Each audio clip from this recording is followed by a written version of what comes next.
I love to talk about how kissing scenes and fight scenes are essentially the same thing when you're writing them in a novel.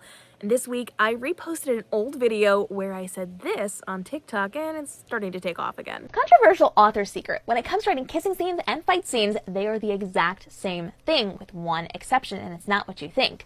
Either way, you're going to be writing the scenes the same way. You are not giving a list of steps. Hands went here, and then this was said, and this was done. That becomes really boring and methodical, and it starts to sound like an instruction manual. We do not want that. We do want to be focused on environmental details. How are people reacting to either the kiss or to the fight? The people in the background, what are they doing? What sounds, what things are we experiencing in the room around us? The birds chirping out in the field, or the vent kicking on in the room, or the buttons moving behind us as we slam up against a panel.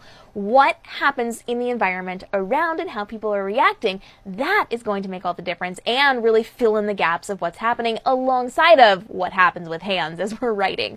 The one difference is that fight scenes, when in doubt, should be shorter, and kissing scenes, when in doubt, should be longer. Follow along for more secrets. So let's discuss this a little bit more. As you can see, I am outside. I am not using a microphone because I'm making a point. I want you to hear the environmental sounds. Because I'm outside, you're going to hear some wind. You're going to hear that child screaming down the road that I just heard. You're going to hear the leaves moving in the trees. You're going to hear the birds and the crows that are incessantly barking in the background.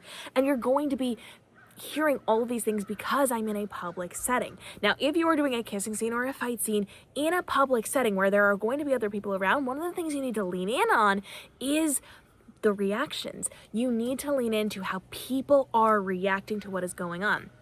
So whether your main character is pulling the leading lady off to the side for a private moment, but they're still kind of in public, or your enemy is here and you're fighting in public, there will be people around to see that in this situation. So a lot of what we're writing in these scenes is actually going to be the reactions. Yes, we're still going to hear the wind, we're still going to hear the birds, we're still going to hear slamming against things. But you're really going to focus on what other people are doing. Are they gasping? Are they moving and making way to get out of people's way? If you're having some kind of fight that's maybe not a big, bold fight, but you are just, kind of in the beginning stages of it, people might just scoot over to the side and not really invest a lot of time in getting out of a dangerous situation if it's not dangerous yet. So what types of things are you going to be hearing if you're set in a marketplace, or you're out in a town, or you're going to be even inside? Maybe you're in a building and you're in a public setting, in a classroom or a work office or something like that. What type of reactions are we going to get? Are they going to move out of the way? Are they going to be gasping? Are they going to be whispering? Are they going to be giggling? Are they going to be warning each other to move, or oh, hey, look, or pull out your camera, there's a proposal? What are you going to hear? Now, as the people who are involved in this, they're not going to hear and see all of these things. They're going to get glimpses of these reactions, because if you are engaged in either a romantic scene or a fight scene, you're really focused on the people that you're in close space with. But you are going to see flashes. If you're fighting, you're going to see flashes of other people around you, and you're going to see how they're reacting, their faces. You're going to hear their voices. You're going to see what's going on. You're going to hear the crows that are upset with them. You're going to be able to notice these little things. If you're in a kissing scene, obviously you're going to probably have your eyes closed, right? So you're more so going to be hearing things, feeling the shift in the room. If there are people nearby, if you're on a crowded train and you're secretly kissing over here, people are gonna bump into you, right? You're gonna feel things. There will be sensations that you are going to feel. There's gonna be things that you hear. There's gonna be things that you catch glimpses of, and those are the things we're focusing on.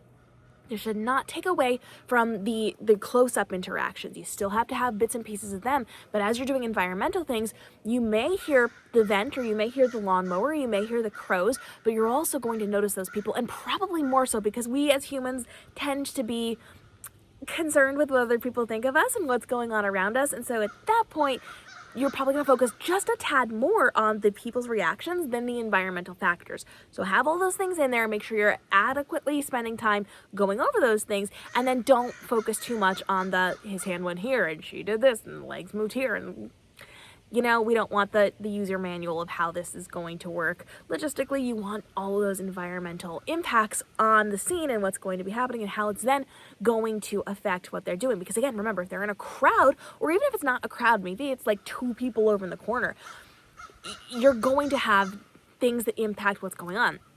So if you hear somebody's oh, look at them, haha, they're doing this thing. That might make you a little embarrassed. You might pull back a little bit on the kissing, right? If you were fighting and somebody's like, oh no, we have to get away, we have to move, you're going to be a little more protective of making sure that small child is away from the fight. You might direct the fight over this way or something like that. So use those environmental factors to write the story, to enhance the story that you're telling, but also to impact your characters in their movements and what they're doing and how they're doing it, what they're thinking and how they're thinking, and the length of it. Because if you have less people involved, you have more time to spend on that kissing scene. But if you have a lot of people involved, you can't make it that long, right? If there's like a spectacle happening, that changes the course of the story. So pay attention to what you've written around your characters, apply that to those scenes, and then let it inform the next actions for your characters. Drop your questions on this and follow along for more. You guys know I love talking kissing scenes and fighting scenes, and I have, I think, a brand new series I'm going to start for you about kissing scenes and fight scenes. So that is coming up soon. I have to go out to film it, so it might be, you know, a couple videos until we get there, but I think I have a really cool idea. I'm testing something out, and I might get a little technical in the creation of this video. So it's gonna be fun. I got some cool things planned for you, but let me know your questions, and I'll see you in the upcoming episodes. And, you know, maybe spend some time writing a fun kissing scene this week because it's fun. You're welcome.